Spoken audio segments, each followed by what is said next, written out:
주를 위한 이곳에 예배하는 자들 중에 우리 찬양 드리고 감시합니다.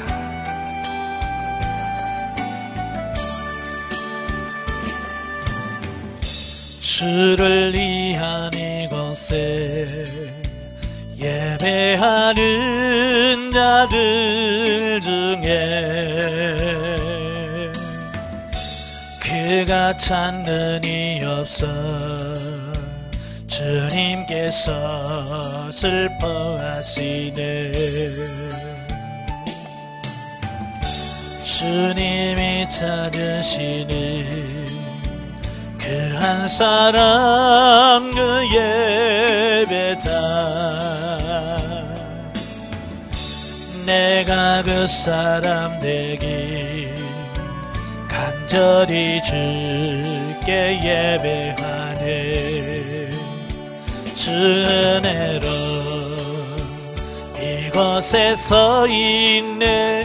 주 임재에 엎드려 절하네. 그 하늘 것도 난 필요없네. 주님만 경배해. 주 은혜로 이곳에 서 있네. 주 임재에 엎드려 절하네. 그 하늘 것도 난 필요없네. 주님만 경배해. 아멘. 기도하겠습니다. 은혜로우신 아버지 감사합니다. 오늘도 귀한 시간을 아껴주시고 우리를 훈련의 장소로 인도하셔서 히브리서의 말씀을 같이 상고하게 하셔서 감사합니다. 오늘 히브리서 10장의 말씀을 나눌 때 성령께서 우리 지각을 열어주셔서 알게 하시고 생각나게 하시고 깨닫게 하옵소서. 시종을 주님께 맡겨오며 예수님의 이름으로 감사하며 기도합나이다. 아멘. 자, 오늘 히브리서 10장을 보도록 하지요. 자, 10장을 보면 그리스도 제사장직의 영원성과 또 배교에 대한 경고 및 믿음의 향상에 대한 촉구를 하는 내용이 나오는데요. 1절부터 18절까지 보면 그리스도 피제사 효과의 영원성에 대한 말씀을 해요.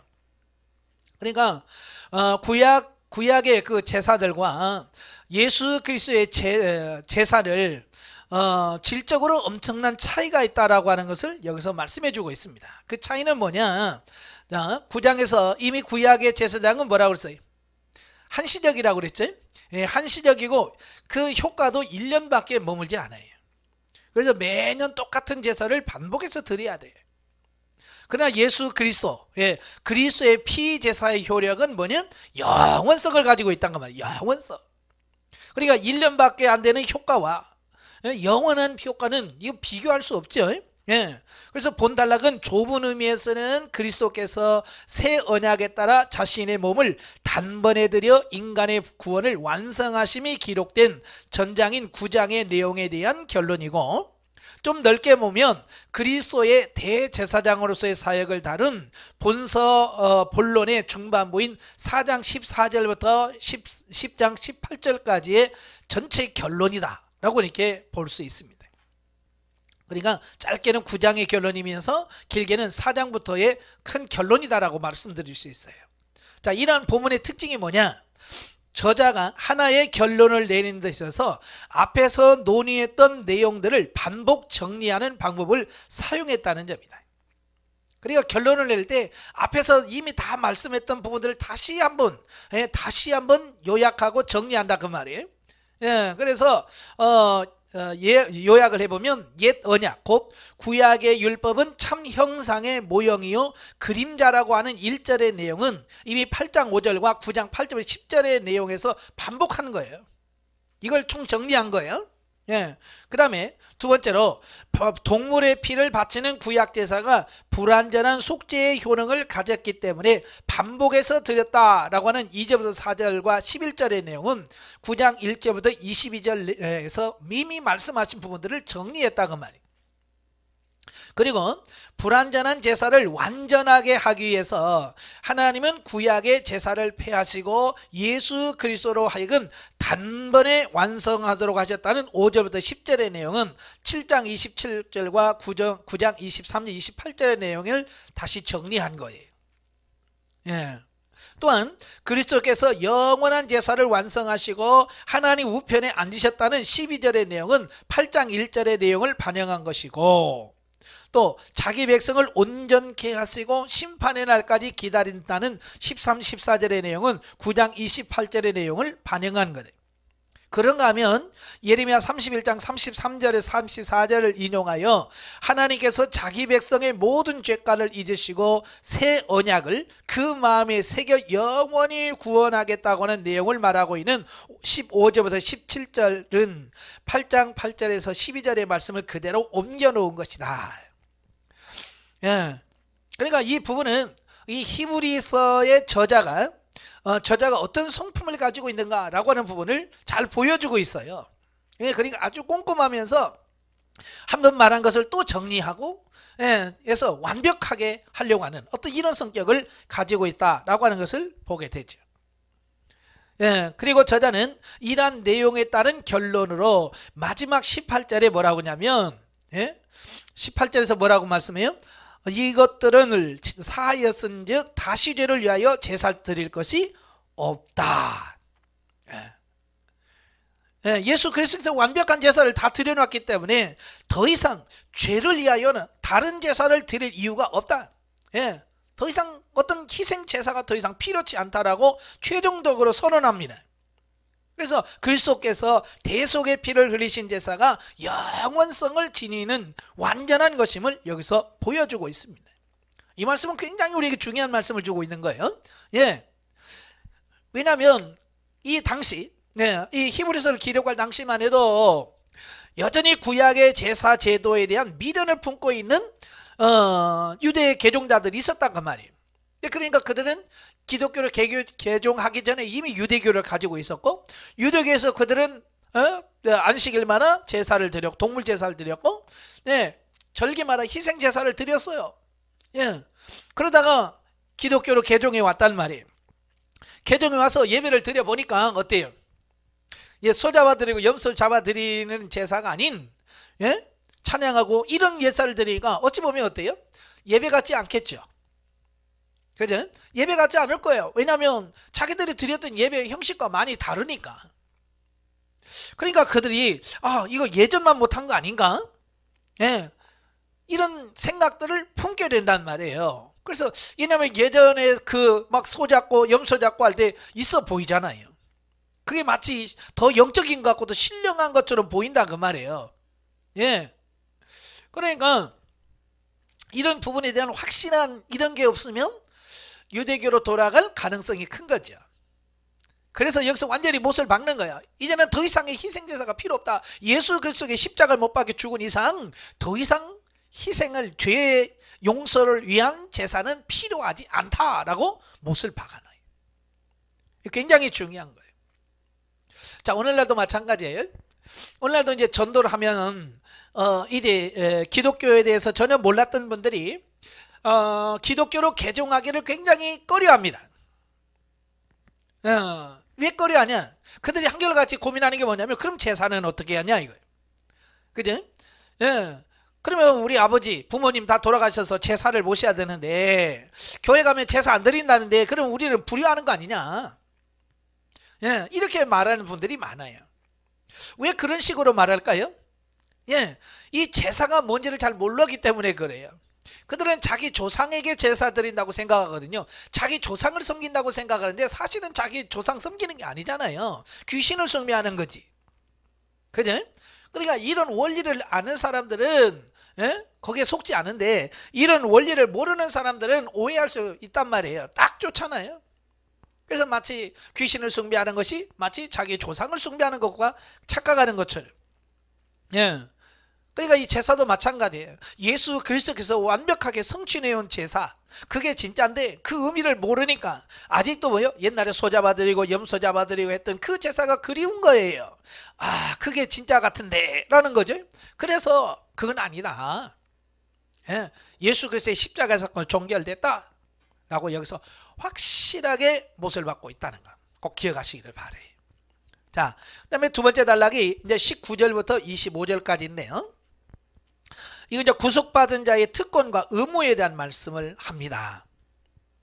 그러니까 지금까지는 1년의 그 교리적 논증을 마친 저자는 이제 본 단락부터 13장 17절까지는 그러한 교리적 논증을 토대로 해서 그리스도를 믿음으로 복된 구원에 이른 그리스도인들이 어떻게 살아야 하는가에 대한 실질적인 권면의 말씀을 제시하고 있어요.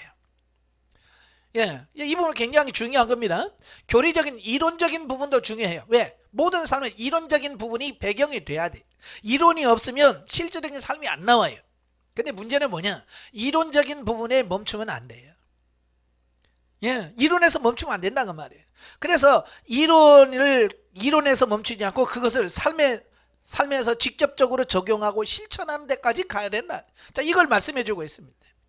그래서 사도 바울도 그의 서신서를 보면 항상 그 앞에 교리적인 부분, 이론적인 부분을 먼저 다루고 후반부에는 반드시 실질적인 부분을 다뤄요.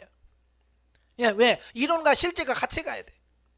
오늘 우리 한국교회 문제가 뭐예요? 네, 이론과 실제가 같이 가지 않는 거예요. 이론은 앞서가. 예, 그래서 이론적인 것은 알아. 근데 실질적인 삶에서 적용하는 부분이 안 따라준단 말이에요. 그죠? 예, 그래서 예수 안 믿는 사람들이 예수 믿는 사람을 보면서 뭐라고 그래? 이중적이다라고 얘기하는 이유가 바로 그거예요. 알긴 알지만 이론이 삶 속에서 실제가 되지 않은 그 삶을 그들은 이중적으로 보는 거거든요. 우리도 이렇게 이중적인 삶을 살면 안 돼. 이게 하나가 돼야 돼. 아는 것과 삶이 하나가 되어야 진짜. 제가 강의하면서도 그러잖아요. 영성은 이론이 아니다. 예. 영성은 이론적인 거 아니에요. 이론 공부해가지고 영적인 영성이 되는 게 아니에요. 물론 중요한 거예요. 이론은 중요해요. 왜? 이론은 모든 실제적인 삶의 기초가 되고 기본이 되어지기 때문에 그래요. 이론이 없으면 그건 허황된 거예요. 그러나 이론에 멈추면 안 된다. 자, 그 중에서 본 단락에서는 뭘 다루냐면 그리스도의 온전하고 탁월한 속죄제로 말미암아 성도가 하나님께 직접 나아갈 수 있는 특권을 받았다라고 말씀해 주고 있습니다. 예, 이래 신약 성도와 구약 시대의 특징이 뭐냐? 구약 시대는 직접 자기가 하나님 앞에 나아가는 길이 없었어요. 그래서 중보자인 제사장과 그 제사의 피를 의지해서 하나님께 간접적으로 나갔어요. 그러나 이제 신약시대에 오면 이제는 그게 아니라 이제 하나님 앞에 직접 나아갈 수 있는 특권이 주어졌다. 예, 지금 이제 예수 그리스도를 믿는 모든 사람들은 하나님 앞에 직접 나아가고 하나님께 아뢰 수 있는 길이 열렸다라고 하는 거예요. 그래서 19절에 그러므로 형제들아 우리가 예수의 피를 힘입어 성소에 들어갈 담력을 얻었나니. 성소는 하나님의 앞을 말해요. 하나님의 임재하신 그곳. 예, 이제는 하나님 앞에 직접 우리가 나아갈 수 있는 길이 열린 거예요. 그래서 20절에 그 길은 우리를 위하여 휘장 가운데로 열어놓으신 새로운 산길이요 휘장은 곧 그의 육체니라. 예, 마태복음에 보면 예수 그리스도의 십자가에서 달려서 운명하시죠. 예, 아버지께 내 영혼을 부탁합니다 라고 하고 돌아가셨어요. 예, 숨이 멈추다가 기적이 일어났어요. 그게 뭐냐면 성전 안에, 예, 예를 들어서 성전 안에 성소와 지성소를 가로막고 휘장이 위에서부터 아래로 쫙 갈라졌어요. 그래서 둘로 나뉘었어. 이건 뭐예요? 예, 막혔던 길이 열린다, 새롭고 산 길이 열렸다, 그것을 상징적으로 보여주는 부분이에요. 그래서 구약에서는 휘장이 있어서 아무나 못 들어가잖아요. 1년에 한 번 대제사장이 속죄일에 한 번 들어가요. 근데 예수님께서 길을 열어놓으신 거야. 이제 누구든지 하나님 앞에 언제든지 들어갈 수 있는 길이 열렸다. 이게 뭐냐? 그리스도인들의 특권이에요. 이게 유대교에서는 감히 생각할 수 없는 부분들이. 예. 그래서 우리는 이런 하나님께 직접 나아가는 특권을 받았다. 예. 따라서 이런 특권을 통해서 그리스도인들이 반드시 믿음을 가지고 하나님께 나아가야 하며, 자, 이 말이 무슨 말이냐면 이런 우리가 하나님 앞에 나가는 특권을 가지고 있는데 그 특권에는 반드시 뭐가 따르냐? 특권에는 반드시 의무와 책임감이 따라요. 의무와 책임감이 따라요. 예, 그냥 특권만 있으면 안 돼. 특권을 특권답게 만들기 위해서는 반드시 의무와 그 특권을 누리기 위한 조건을 갖춰야 돼. 그래서 하나님께 나아가는 자, 예, 단번에 하나님께 나아갈 수 있는 특권이 열렸는데 그 특권을 가진 자가 어떻게 해야 주님 앞에 나갈 수 있느냐, 자격, 어떤 그런 걸 말씀해 주고 있어요. 첫째가 믿음을 가지고 하나님께 나아가야 한다 그랬어요. 예, 구약에서는 뭘 가지고 나갔어요? 예, 염소, 양, 뭐 비둘기 이런 걸 가지고 하나님께 나아가요. 그러나 이제는 믿음을 가지고 가는, 믿음으로. 이제 다른 재물이 필요 없어요. 소나 양 필요 없습니다. 믿음을 가지고 나가는 거예요. 예. 그 다음에 주신 소망을 굳게 잡고 그랬어요. 나아가되 소망을 굳게 잡고 23절에 또 약속하시냐는 믿으시니 우리가 믿는 도리의 소망을 움직이지 말고 굳게 잡아. 예, 여기서 소망이라고 하는 것은 뭡니까? 예, 천국에 대한 소망, 영적인 소망, 새 생명에 대한 소망, 새 예루살렘과 같은 소망, 하늘의 부름의 상에 대한 소망. 자, 이런 여러 가지 소망을 가지고 주님 앞에 나가야 된다 그 말이에요. 그 다음에 세 번째가 영적으로 형제된 자들과 사랑과 선행을 격려하며 그랬어요. 서로 돌아보아 사랑과 선행을 격려하며. 이건 뭐예요? 믿는 사람들끼리 대인관계가 원만해야 된다. 예, 이걸 말씀해 주고 있습니다. 예, 교회 안에서는 서로 싸우면 안 돼요. 다투면 안 돼요. 우리는 한 형제요, 자매예요. 그래서 서로 협력하고, 예, 잘하는 사람 있으면 격려하고 슬픈 자 위로하고, 그래서 하나가 되어지는 이런 부분이 필요한 거예요. 그래서 교회에서 분쟁하면 안 돼요. 파벌을 만들어서 서로 싸우거나 이러면 안 되는 거예요. 그 다음에 상호 격려를 위해 날마다 모이기를 힘써야 된다. 25절 모이기를 패하는 어떤 사람들의 습관과 같이 하지 말고 오직 권하여 그날이 가까움을 볼수록 더욱 그리하자 그랬어요. 예. 그러니까 그때 당시도 유대교의 핍박이 있죠. 로마의 핍박이 있죠. 그러니까 많은 핍박이 있으니까 어때요? 모이기를 패했단 말이에요. 야, 모이지 말자 우리. 자, 그런데 이 기자는 뭐라고 그래요? 그런 습관을 쫓지 말라는 거야. 패한 자들 어떤 습관같이 하지 말고 오직 권하여 그날이 가까움을 볼수록 더욱. 그날이 뭐예요? 예, 세상 정말 어떤 고난의 날, 환난의 날, 이걸 다 총칭하는 말이에요. 예. 이런 날이 있을 때 더 모이기를 힘써야 된다. 예, 이걸 말씀해 주고 있습니다. 우리는 참 좋은 나라에 사는 거예요. 좋은 나라라는 것은 예배의 자유가 있는, 종교의 자유가 있어서 언제든지 예배하고 언제든지, 예? 하나님께 나아갈 수 있는 길이 있다는 게 얼마나 감사한지 몰라요. 그러나 코로나로 인해서 이렇게 하나님께 나아가서 예배드리는 부분에서 제약이 많이 달라요. 예? 그래서 뭐 10% 모이라, 20% 모이라, 50%까지 허용한다. 이런 우리가 지금까지 경험해 보지 못한 사건들을 경험하면서 우리가 깨달아야 할 때 있어요. 아, 종말이 되면 이보다 더 훨씬 더 심하겠구나. 예, 말세가 내서 7년 대환란이 되면 이 정도가 아닌 거예요. 예배드리면 죽을 수도 있어요. 그런 상황 속에서 우리가 어떻게 할 거냐? 그날이 가까울수록 뭐요? 더욱 그리하되. 모이기를 패하는 어떤 자들의 습관과 같이 하지 말고 더 모이기를 힘쓰는 그런 성도가 되어야 된다라고 말씀해주고 있습니다. 자, 저와 여러분 이제 하나님께 직접 나아갈 수 있는 특권을 가졌는데요. 자, 하나님께 나아가려면 어떻게 해야 돼요? 예, 믿음을 가지고 나가야 되고 소망을 굳게 잡고 서로 사랑과 선행을 격려하며 모이기를 힘쓰는 이런 삶이 우리에게 필요하다. 이걸 말씀해주고 있어요. 자, 그 다음에 26절부터 31절까지 보면 자, 배교에 대한 경고를 하고 있어요. 자, 본단락은 본서에 등장하고 있는 5번의 경고 중에서 4번째에 해당됩니다.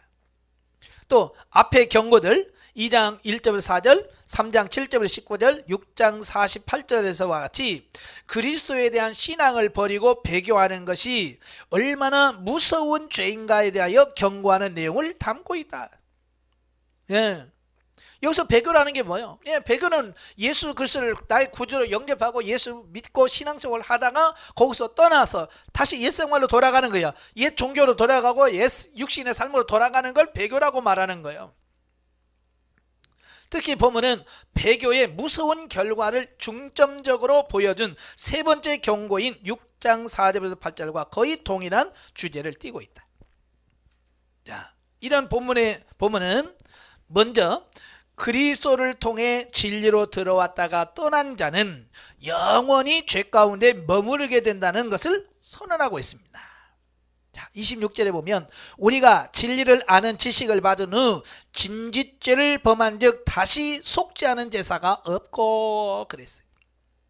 배교하는 자에게는 다시 한번 죄 용서함을 받을 수 있는 길이 없다.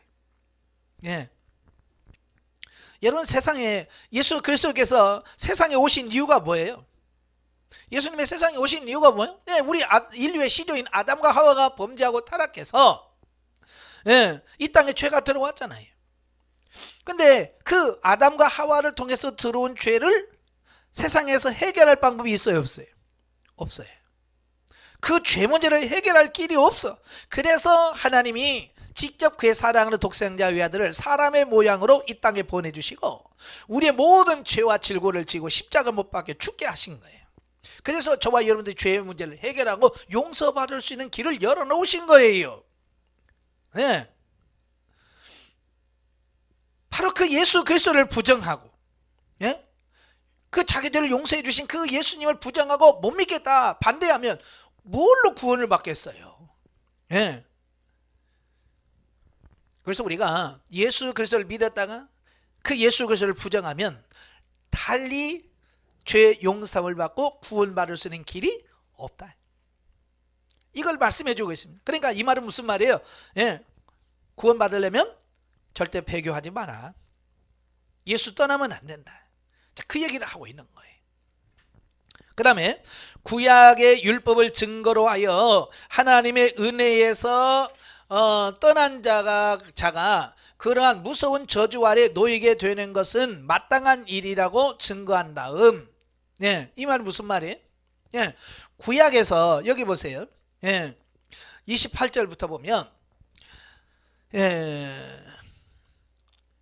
모세의 법을 폐한 자도 두세 증인으로 말미암아 불쌍히 여김을 받지 못하고 죽었거든. 하물며 하나님의 아들을 짓밟고 자기를 거룩하게 한 언약의 피를 부정한 것으로 여기며 은혜의 성령을 욕되게 하는 자가 당연히 받을 형벌은 얼마나 더 무겁겠느냐 너희는 생각하라. 이게 무슨 말이에요? 구약에서 모세의 율법을 통해서 주어진 말씀도 어겼을 때 두 명이나 세 명의 증인들이 내가 봤습니다, 들었습니다 라고만 말하면 어떻게 돼요? 예, 어떤 사람 돌로 쳐 죽기도 하고요.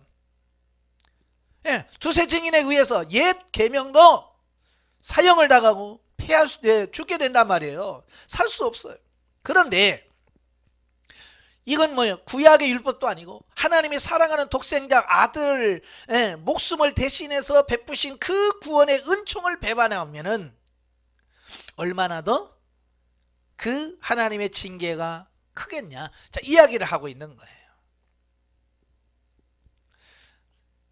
당연히 막 그러겠죠. 예, 율법도 어겨도 사형인데 하나님의 은혜의 법을 어기면 이건 당연히 이건 피할 길이 없다. 형벌을 피할 길이 없다. 이야기를 하고 있는 거예요. 예. 그 다음에 무서운 하나님의 심판의 손에 빠지는 것이 얼마나 두려운 것인가를 경고함으로써 독자의 배교에 빠지지 않도록 경계하는 내용 전개 과정을 밟고 있다. 예, 보통 사람들이 하나님은 사랑의 하나님이라고 그러잖아요. 그래서 하나님이 얼마나 무서운지를 몰라요. 물론 하나님은 사랑의 하나님이시지, 그러나 하나님은 사랑의 하나님이시면서 또한 공의의 하나님이에요. 행한 대로 갚으시고 심은 대로 거두게 하시는 하나님. 예, 그래서 이 하나님의 심판이 엄청난 겁니다. 예, 구약에서 보세요. 하나님의 심판은요 무시무시해요. 자, 특별히 그 모세와 여호수아에게 계속해서 명령한 부분이 뭐냐면 너희가 가나안 땅에 들어가거든 가나안 땅에 있는 7 족속들을 어떻게 하라고 그래? 진멸하라 그러잖아요. 진멸은 씨를 말리는 거예요. 아예 세상에서 아예 없애버리는 걸 말해요. 이건 하나님의 심판이요 그만큼 강력하다는 것을 말씀해 주고 있는 거예요. 하나님의 심판이 이렇게 대단한 거예요. 무서운 거예요. 근데 많은 사람들이 이 하나님의 무서움을 몰라. 예. 그래서 그냥 뭐 교회 나오다가 안 나오고 예수 믿다가 안 믿고, 예? 이걸 가볍게 생각한다고 말이에요. 그런데 가볍게 생각할 게 아니라고 말이에요. 정말 무서운 거예요. 이와 같은 관점에서 볼 때 보면은 유대교나 로마로부터의 핍박을 인해서 그리스도를 믿음으로 구원받는다는 기독교의 진리에서 멀어진 자들은 다시 구원의 진리로 이끌어 오려는 본서의 저술 목적이 가장 분명하게 드러나는 부분이라고 할 수 있다. 그러니까 지금 배교할까 말까, 교회를 떠날까 말까라고 고민하고 갈등하고 있는 사람들에게 지금 분명하게 말씀하고 있는 거예요. 이거 단순히 겁주는 게 아니잖아요. 그지? 단순히 겁주는 것이 아니라 본서의 서론에서도 말씀을 드렸지만 지금 현재 로마와 유대교의 그 핍박을 견디지 못해서 지금 기독교를 포기하고 다시 옛생활로 돌아가는 사람들에게 그렇게 해서는 안 된다 라고 하는 강력한 메시지를 선포하고 있는 거예요. 단순히 겁주는 게 아니에요.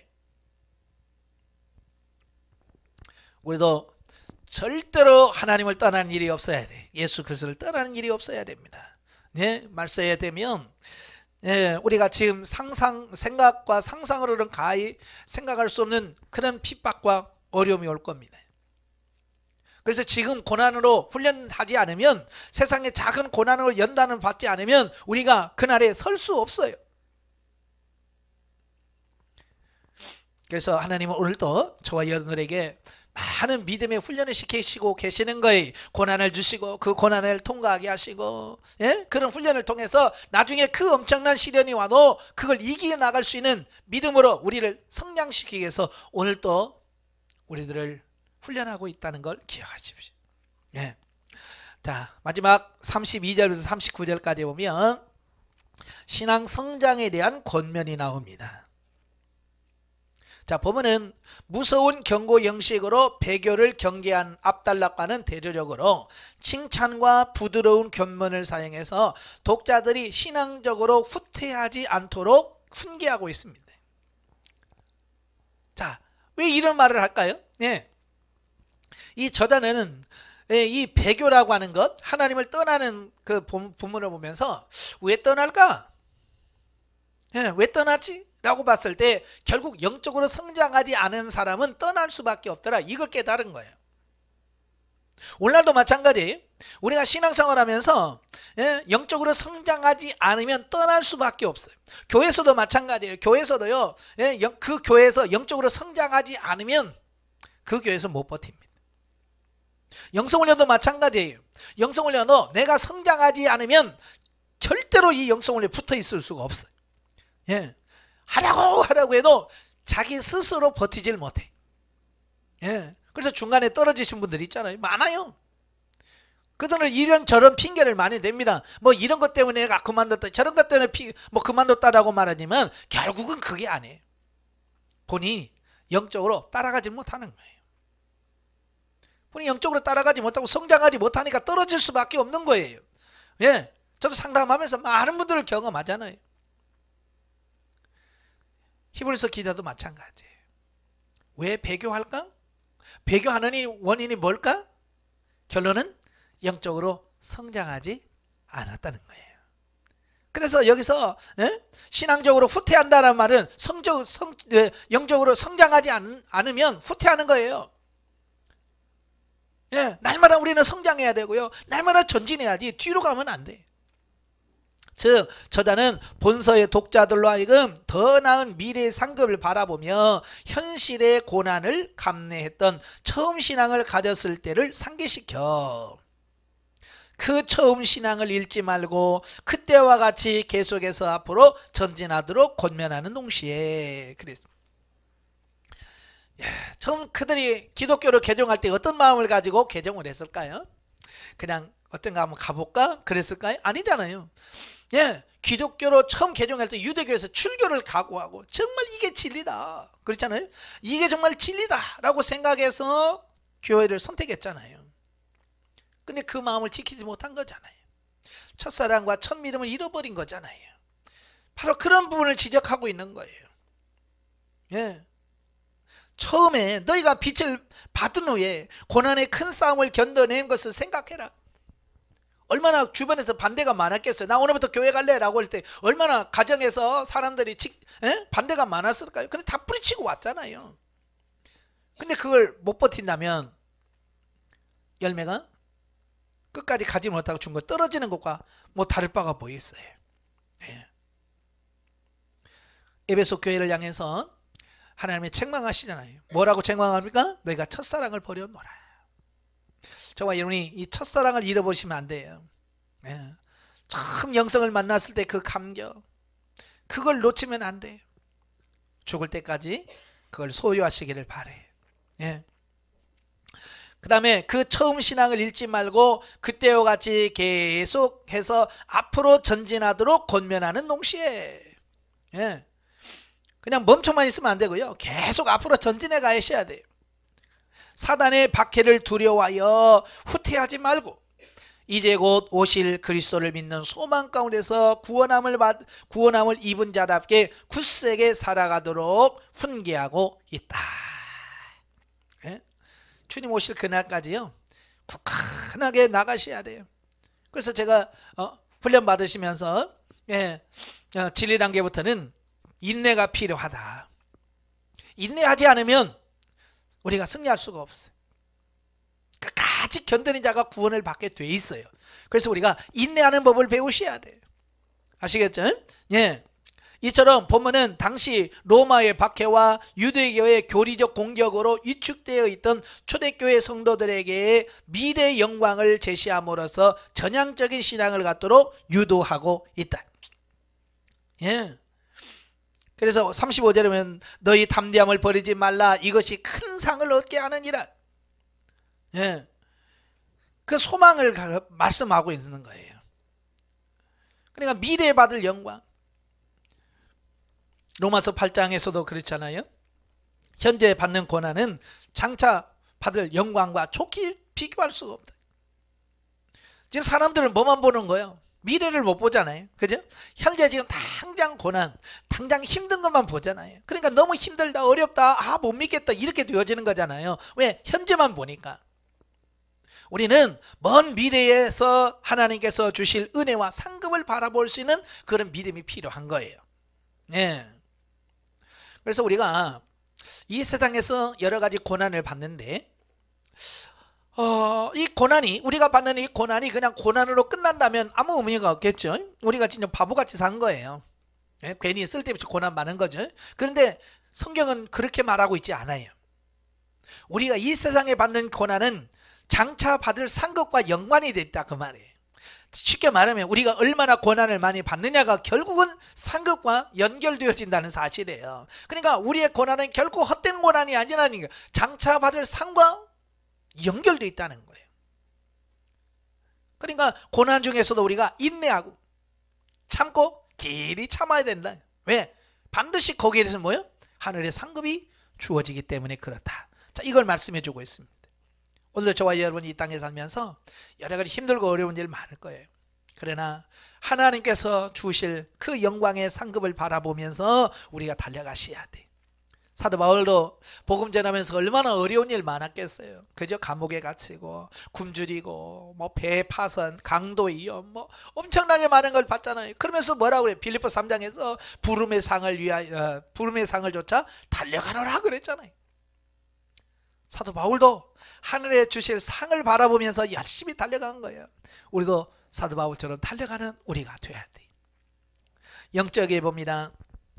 23절부터 25절에서 성도가 모이는 일에 힘써야 하는 이유는 말씀 안에서 교제하고 세상과 자신을 향한 욕망이 변화하여 진리를 경험하고 진리를 아는 열심으로 말씀을 실천하고자 하는 열망으로 자라가야 하기 때문이다.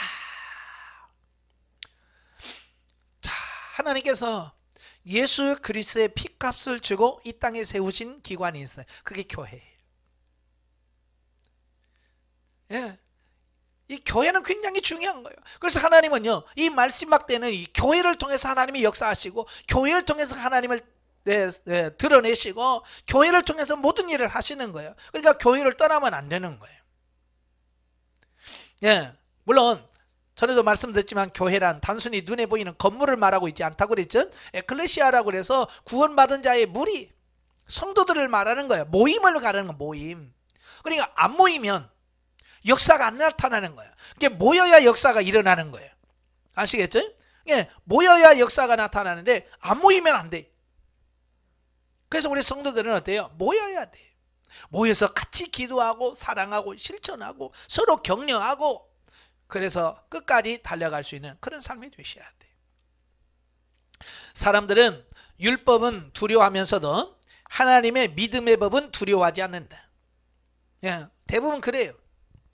율법에서 모세를 대적하다가 대적하고 부정했다가 죽은 사건을 두려워하면서 오늘날 하나님의 성령을 대적하여 받을 징계와 저주에 대해서는 등한시한다.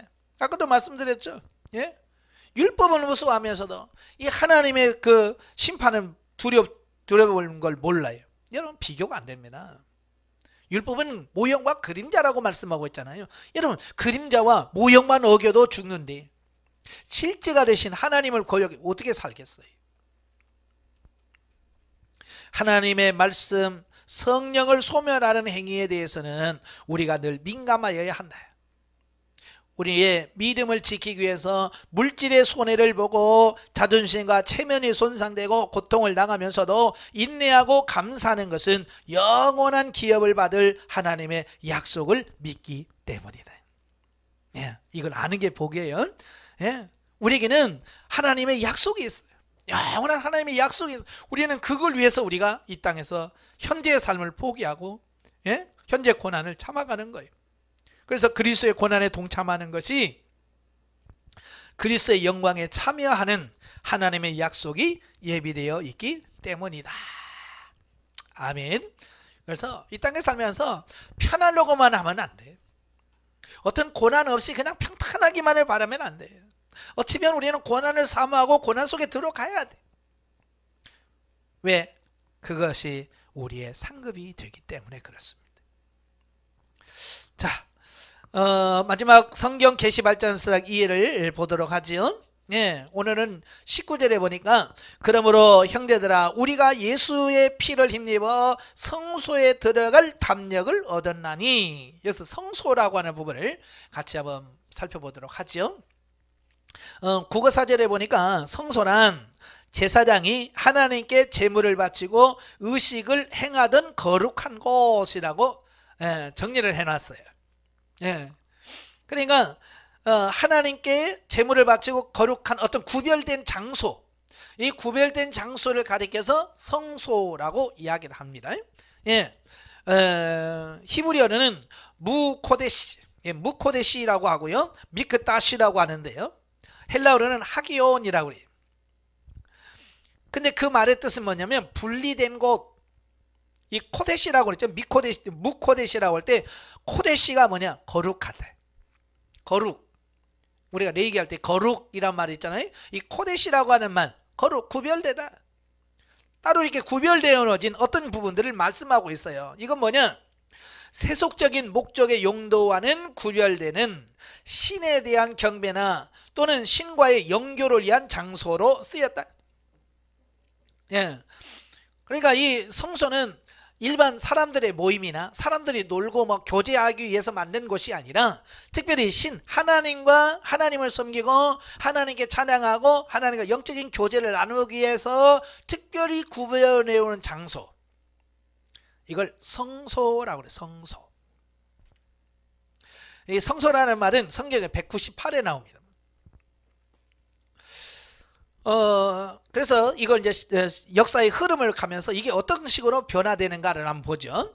예, 변화되는 걸 보면 첫째, 성소의 시초는 족장들이 경배하던 장소였는데, 예, 성소의 처음 시작은 족장들이 하나님께 경배하는 장소예요. 성소가. 예, 그때는 아직 일정하게 딱 정해진 장소는 아니었어요. 그냥 하나님이 나타나는 장소, 하나님이 현현이라고 되어 있죠. 예, 이러한 장소는 언제나 하나님의 현현이나 특별한 계시가 나타남으로써 예배 장소로 지정되는 곳이다. 그러니까 그들이 하나님을 직접 만났거나 하나님으로 특별한 계시를 받았으면 바로 그 계시를 받은 그곳, 하나님을 만난 그 장소가 예배 장소가 돼요. 그래서 거기서 단을 쌓고 하나님께 바로 제사를 드렸어요. 그래서 처음에는 하나님을 만나거나 계시 받았을 때 특별히 그곳에 하나님을 찬양하고 예배하기 위한 장소가 성소의 개념으로 남아요. 자, 거기 보면 창세기 12장 7절이 나오죠. 예, 창세기 12장 7절을 보면 하나님이 아브라함에게 그러죠. 너는 본토 친척 아비의 집을 떠나 내가 내게 보여줄 땅으로 가라 그랬죠. 그래서 하나님 말씀에 순종해서 가고 해서 하나님을 거쳐서 어디로 와요? 예, 가나안 땅에 들어옵니다. 그래서 세겜 땅을 지나서 모래내 상수리 나무 아래에 이르렀습니다. 예, 그래 7절에 뭐라고 되어 있어요? 여호와께서 아브라함에게 나타나 이르시되. 나타났다는 현현이에요. 하나님께서 직접 아브라함에게 나타나신 게 자기를 계시하신 거예요. 보여주신 겁니다. 내가 이 땅을 내 자손에게 주리라 하신지라. 그 하나님의 현현과 그의 계시, 내가 이렇게 해주겠다라는 약속의 말씀을 듣고 나서 자기에게 나타나신 여호와께 그가 그곳에서 제단을 쌓고, 예, 하나님을 만났어요. 그 하나님 만난 장소에서 바로 단을 쌓고 하나님께 섬겨요. 그게 뭐냐? 성소. 예. 그 다음에 26장에 보면 24절에 보면 아브라함이 만났던 것처럼 그의 아들 이삭도 만나요. 아브라함이 죽고 그 땅에 첫 흉년이 들었어요. 그래서 먹고 살 일을 걱정하다가 애굽으로 내려가겠다 싶어서 짐을 싸들고 애굽으로 내려가는데 그날에 이르렀을 때 하나님께서 뭐라고 말씀하냐면 애굽으로 내려가지 마라. 이 땅에 거하라는 하나님의 말씀을 들어요. 그가 하나님의 말씀을 듣고 어떻게 해요? 예? 그 땅에 머물죠. 그때 하나님께서 100배의 결실을 주십니다. 그래서 이제 애굽으로는 가지는 않았지만 그랄 땅은 블레셋 사람들이 거주하는 곳이에요. 이방 땅이죠. 그러니까 가나안 땅으로 가야 돼. 그래서 그가 우물만 파면 이 그랄 사람들이 와서 뺏는 거예요. 그래서 이삭은 그들과 싸우지 않고 피해서 왔다, 계속 도망가죠. 피해서 갑니다. 피해서 가다가 23절에 보면 부엘세바로 올라갔다 그랬죠. 부엘세바는 뭐예요? 약속의 우물이란 말이에요. 예, 바로 가나안 땅, 하나님의 약속의 땅이에요. 하다 보니 또 왔어요. 그때 하나님이 뭐예요? 24절에 그 밤에 여호와께서 그에게 나타나 이르시되 나는 내 아비 아브라함의 하나님이 두려워하지 말라. 예, 그 밤에 하나님이 이삭에게 현현하셨어요. 나타나셨어요. 그래서 뭐라 그래? 두려워하지 마라. 이 땅을 너와 내 후손에게 주겠다라고 약속합니다. 그래서 25절에 뭐예요? 이삭이 그곳에 제단을 쌓고 여호와의 이름을 부르며 거기 장막을 쳤더니 그랬죠? 바로 하나님의 현현, 하나님이 직접 만났어요. 그래서 그곳에서 예배를 드렸어요. 그것이 뭐예요? 성소. 그 다음에 28장으로 가면 28장 16절에 보면 야곱이 나오죠? 형과 아버지를 속여서 축복권을 받아냅니다. 그래서 형이 분해해서 야곱을 죽이려고 하니까 그의 부모가 그를 라반의 집으로 보내죠. 그래서 밤이 돼서 베델에서 돌베개를 베고 잠을 잤을 때 어떻게 해요? 하나님이 그에게 나타나시죠? 현현에 나타나셨죠. 12절에 꿈에 본즉 사닥다리가 땅 위에 서 있는데 그 꼭대기가 하늘에 닿았고 또 본즉 하나님의 사자들이 그 위에서 오르락 내리락 하고, 예? 환상을 봤어요. 사닥다리, 예? 환상을 봤어요. 그래서 하나님이 약속합니다. 내가 너를 지키며 너를 보호하며 내가 돌아오게 하겠다라고 약속합니다. 그때에 16절에 보면 야곱이 잠에서 깨어 이르되 여호와께서 과연 여기 계시거늘 내가 알지 못하였도다. 이에 두려워하여 이르되 두렵도다. 이곳이여 이곳은 다름이 아닌 하나님의 집이요 이는 하늘의 문이로다. 그래서 아침에 일찍 일어나자마자 베고 잤던 돌베개를 세우고 기름을 붓고 하나님께 언약을 세우고 하나님 반드시 지켜준다면 내가 여기서 11조를 드리겠고 여기서 하나님의 단을 쌓고 예배 드리겠습니다 라고 하나님께 약속을 하죠. 거기서 뭐야? 하나님을 만났어요. 이 성소의 개념은 하나님을 만나면서부터 시작이 되어지는 거예요. 예, 하나님을 만나야 바로 하나님께 예배 드리고 그곳이 바로 성소가 되어졌어요. 자, 그런데 이게 이제 출애굽하면서 좀 달라져요. 자, 두 번째, 출애굽 이후에는 성막이나 성전을 가리킬 때 이 성소라는 말이 사용되어집니다. 예, 그래서 출애굽 25장에 보면 시내산에서 하나님께서 모세에게 너 성막을 지어라 라고 말씀하지요. 자, 성막을 지으라고 말씀하시면서 25장 8절에서 뭐라고 말씀하냐면 내가 그들 중에 거할 성소를 그들이 나를 위하여 짓되 그랬어요. 하나님께서 이스라엘 백성들에게 내가 그 중에서 거할, 이스라엘 백성들 가운데 거할 장소, 성소를 지어라 라고 말씀해 주고 있어요. 자, 여기서부터 이제 성막 또는 성전이란 개념으로 바뀌어져요. 예. 그 다음에 자, 레위기 26장 2절에 보면 너희는 내 안식일을 지키며 내 성소를 경외하라. 나는 여호와이니라 그랬죠? 내 성소를 경외하래. 여기서 성소라는 것은 물론 성막을 의미하기도 하지만 하나님을 만나는 그 장소, 그걸 말하는 거예요.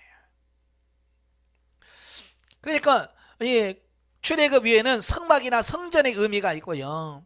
뭐 계속 그 많은 말씀이 있습니다만은 이 성소, 성전은 모두 성전을 가리킨다라고 보시면 돼요.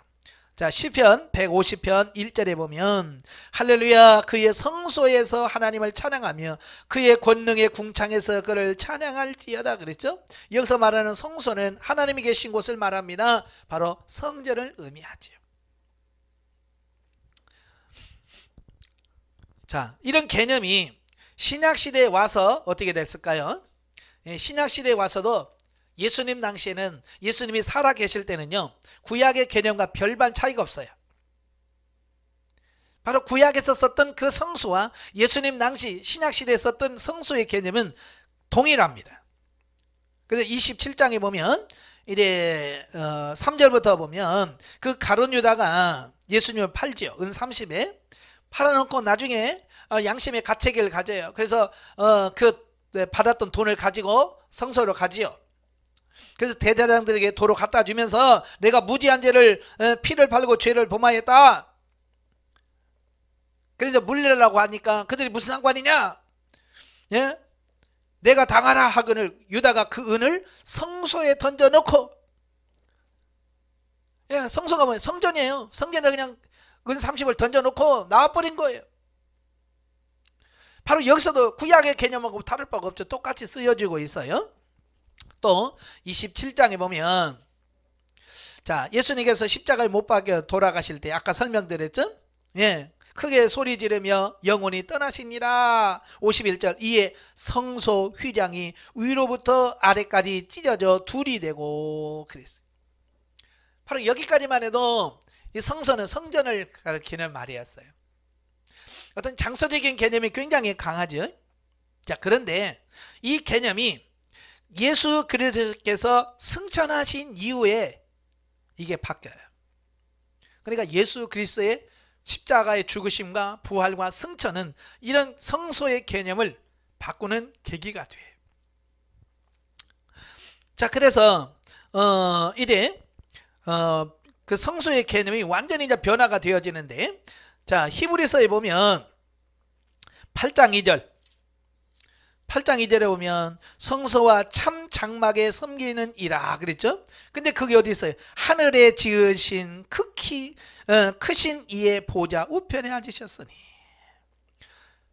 자, 여기서 말하는 성소는 어디를 가리킬까요? 세상에 있는 성소를 가리킬까요? 성전을 가리킬까요? 아니에요. 궁극적인 성소, 하나님의 나라.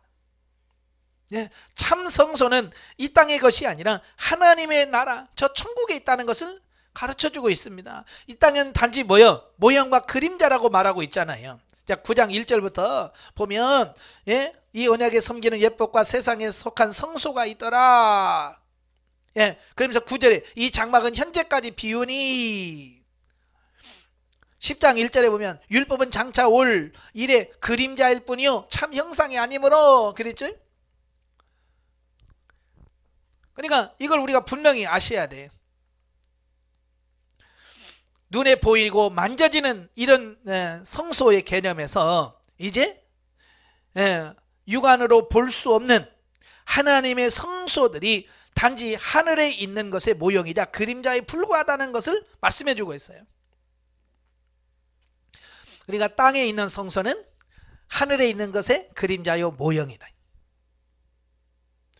그러니까 지금까지 우리가 가지고 있던 성소의 개념이 바뀌어야 된다, 이걸 말씀해 주고 있는 거예요. 자, 결론을 가죠. 성소하면 주로 장소라는 생각이 먼저 들 거다. 그죠? 우리 성소, 성전 뭐 하면 눈에 보이는 이 건물을 우리가 연상을 하게 돼요. 그래서 지금도 많은 사람들이 교회 가면서 성전 간다고 얘기하잖아요. 그죠? 교회 청소하면서 성전 청소한다고 그러고, 이 성전이란 말을 많이 써요. 왜? 자꾸 눈에 보이는 것을 의식하기 때문에 그래요. 제가 늘 그러죠. 눈에 보이는 것은 이미 끝났다. 눈에 보이는 것은 더 이상 성전이 아니다. 성소도 마찬가지예요. 장소의 개념이 아니에요. 원래 성소의 개념은 장소라는 개념이 없어요. 아까도 처음에 말했잖아요. 구약과 신약 성경에서 보면 중요시되는 것은 하나님의 임재하심이다. 장소가 중요한 게 아니라 하나님이 그곳에 임했느냐, 이게 중요한 거예요. 그래서 창세기 아브라함도 하나님 만나면 바로 제단을 쌓죠. 야곱도 그랬죠. 이삭도 그랬죠. 하나님을 만나면 거기다 제단을 쌓았어요. 장소가 중요한 거예요? 아니잖아요. 하나님이 임재하셨느냐, 하나님이 그곳에 있었느냐, 계셨냐, 이게 더 중요하다 그 말이에요. 오늘도 마찬가지예요. 자꾸 장소적인 개념을 연상하는데 그게 아니라 하나님의 임재하심이 더 중요하다. 그걸 말씀해 주고 있습니다.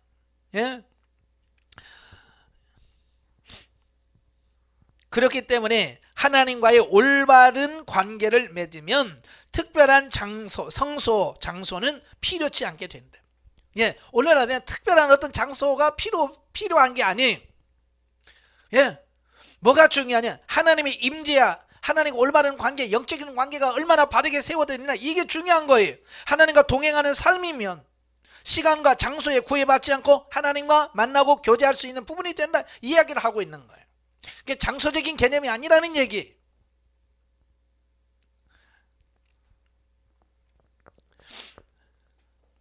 그걸 이미 구약에서 예언했어요. 에스겔서 11장에 보면, 에스겔서 11장에 보면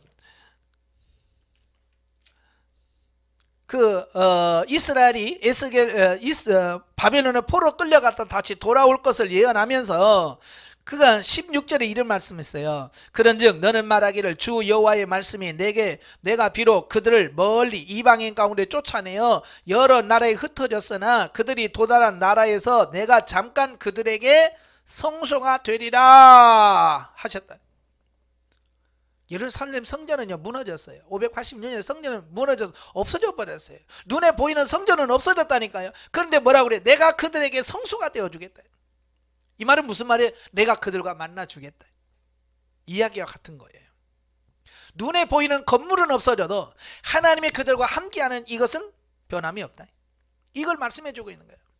그러니까 중요한 게 뭐예요? 건물이 아니라 하나님이 나타나서 같이 계시냐, 임재하시느냐, 이게 중요하다, 그 얘기를 하고 있어요. 계시록 21장에 보면 22절에 보면 성 안에 내가 성전을 보지 못하였으니, 새 예루살렘과 예루살렘 성이 임해요. 그 성전을 보니까 뭐가 없어요? 성전이 없어. 성전은 눈에 보이는 성전이 없다는 거예요. 왜? 뭐라고 돼 있어요? 이는 주 하나님 곧 전능하신 이와 및 어린 양이 그 성전이심이라. 저 천국에는 눈에 보이는 건물이 없어요. 왜요?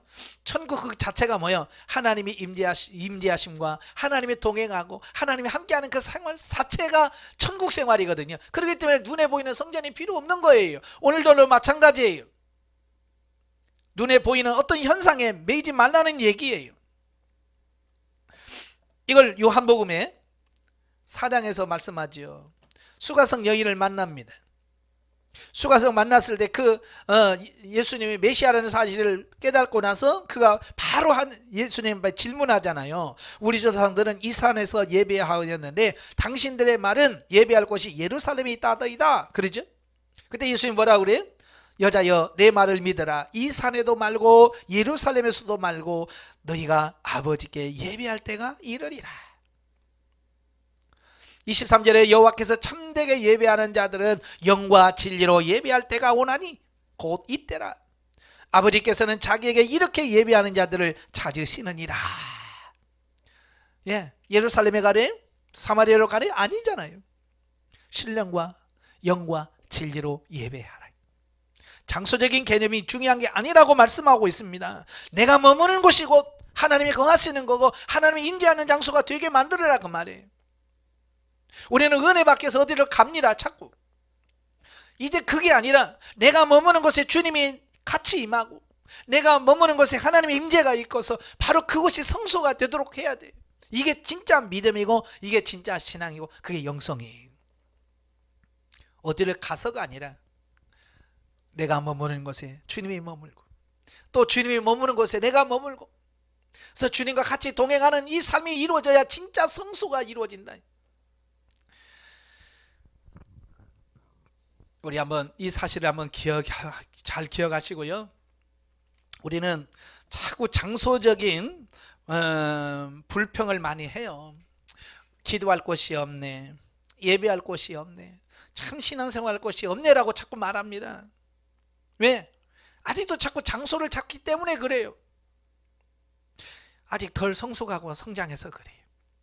우리 성장하고 성숙하신 분들은 장소 찾지 마시고 내가 머무는 그곳이 하나님이 임재하는 곳, 하나님이 역사하는 곳, 하나님과 동행하는 그런 곳이 되도록 힘쓰시기를 바랍니다. 기도하겠습니다. 은혜로우신 아버지 감사합니다. 아버지 하나님, 우리는 아직도 구약적인 사고와 가치관에 묶여 있어서 내가 어디를 가야만 하나님을 만날 것 같고 꼭 거기만 가야 주의 음성을 들을 것 같고 하나님의 임재를 느낄 것 같은 이런 충동을 느낍니다. 그러나 예수 그리스도의 부활 승천 이후에 이제는 눈에 보이는 성전이 아니고 이래 보이지 않는 하나님이 언제나 우리와 함께 하시고 동행하신다고 말씀했습니다. 오늘 말씀처럼 참 하나님의 성소가 어떤 장소의 개념이 아니라 내가 머물러 하나님의 임재를 느끼며 하나님의 임재를 경험하고 체험하는 것이 성소이라고 들었습니다. 이제는 우리의 가정이 성소가 되기를 원합니다. 내가 머물러 있는 그곳이, 나의 직장이, 내가 머무는 그곳이 바로 하나님이 거하시는 곳이 될 수 있도록 성령님 도와주시고 날마다 그 하나님과 동행하며 사는 우리가 될 수 있도록 성령님 도와주옵소서. 예수님의 이름으로 감사하며 기도합나이다. 아멘.